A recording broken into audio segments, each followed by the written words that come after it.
ശശിക്കെതിരെ CPIM നേതൃത്വത്തിന് പരാതി നൽകി PV അൻവർ MLA. സംസ്ഥാന സെക്രട്ടറി MV ഗോവിന്ദന് പ്രത്യേക ദൂതൻ മുഖേനയാണ് പരാതി കൈമാറിയത്. മുഖ്യമന്ത്രിയുടെ പൊളിറ്റിക്കൽ സെക്രട്ടറിക്കെതിരെ നടപടി വേണമെന്നാണ് ആവശ്യം. പരാതി ലഭിച്ചാൽ പരിശോധിക്കാമെന്ന പാർട്ടി സെക്രട്ടറിയുടെ പ്രതികരണത്തിന് പിന്നാലെയാണ് നീക്കം. TV പ്രസാദ് ചേരുന്നുണ്ട് വിവരങ്ങളുമായി. പ്രസാദ്, തുടർച്ചയായി P ശശിക്കെതിരെ ആരോപണങ്ങൾ ഉന്നയിച്ചിരുന്നുവെങ്കിലും ഔദ്യോഗികമായ ഒരു പരാതി PV അൻവർ നൽകിയിരുന്നില്ല. പക്ഷേ തനിക്ക് പേടിയില്ല, പരാതിയുമായി മുന്നോട്ട് പോവുകയാണ് PV അൻവർ, അല്ലേ? പ്രത്യേക ദൂതൻ വഴിയാണ് PV അൻവർ MLA CPIM സംസ്ഥാന സെക്രട്ടറി MV ഗോവിന്ദന് P ശശിക്കെതിരായ പരാതി കൊടുത്തിരിക്കുന്നത്. P ശശിക്കെതിരെ നടപടിയെടുക്കണം എന്നാണ് കത്തിലെ പ്രധാനപ്പെട്ട ആവശ്യം. നേരത്തെ നമുക്കറിയാവുന്നതുപോലെ മുഖ്യമന്ത്രിക്കും CPIM സംസ്ഥാന സെക്രട്ടറി MV ഗോവിന്ദനും PV അൻവർ നേരത്തെ പരാതി കൊടുത്തിരുന്നുവെങ്കിലും അതിൽ P ശശിക്കെതിരായ പരാതി രേഖപ്പെടുത്തിയിരുന്നില്ല. വാർത്താ സമ്മേളനത്തിൽ തന്നെയാണ് ഇക്കാര്യം MV ഗോവിന്ദൻ മാസ്റ്റർ വെളിപ്പെടുത്തുകയും ചെയ്ത്.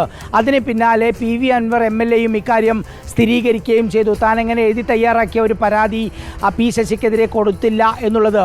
പക്ഷേ തുടക്കം മുതൽ P ശശിക്കെതിരായ കടുത്ത നിലപാടിലായിരുന്നു PV അൻവർ MLA എന്നുള്ളതും ശ്രദ്ധേയമാണ്. അതായത് ആദ്യ ദിവസത്തെ വാർത്താ സമ്മേളനത്തിൽ തന്നെ സുജിത് ദാസിനെതിരെയും ADGP MR അജിത് കുമാറിനെതിരെയും അതിശക്തമായ വിമർശനങ്ങൾ ഉന്നയിക്കുമ്പോൾ തന്നെ തികഞ്ഞ പരാജയമാണ് P ശശി എന്നുള്ളതാണ് PV അൻവർ ഉയർത്തിയിരിക്കുന്ന ആരോപണം. അതോടൊപ്പം തന്നെ വിശ്വസിച്ചവർ ചതിക്കുകയാണ് എന്ന് മുഖ്യമന്ത്രിയുടെ ഓഫീസിനെ കുറിച്ച് PV അൻവർ വ്യക്തമായി പറയുകയും ചെയ്തു.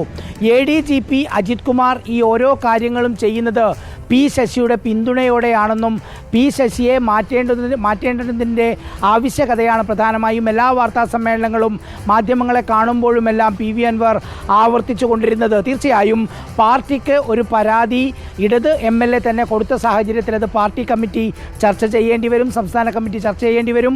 ഇത്തരം പരാതികൾ ഗൗരവമായി പരിശോധിക്കുന്ന സംഘടനാ രീതിയാണ് CPIMൻ്റേതെന്ന് MV ഗോവിന്ദൻ തന്നെ വാർത്താ സമ്മേളനത്തിലും പറഞ്ഞ സാഹചര്യത്തിൽ ഇനിയിപ്പോൾ PV അൻവർ കൊടുത്ത CPIM സംസ്ഥാന സമിതി അംഗം കൂടിയായ പൊളിറ്റിക്കൽ സെക്രട്ടറി P ശശിക്കെതിരെ എന്ത് നടപടിയാകും CPIM സ്വീകരിക്കുക എന്നുള്ളതാണ് ഏവരും ഉറ്റുനോക്കുന്നത്.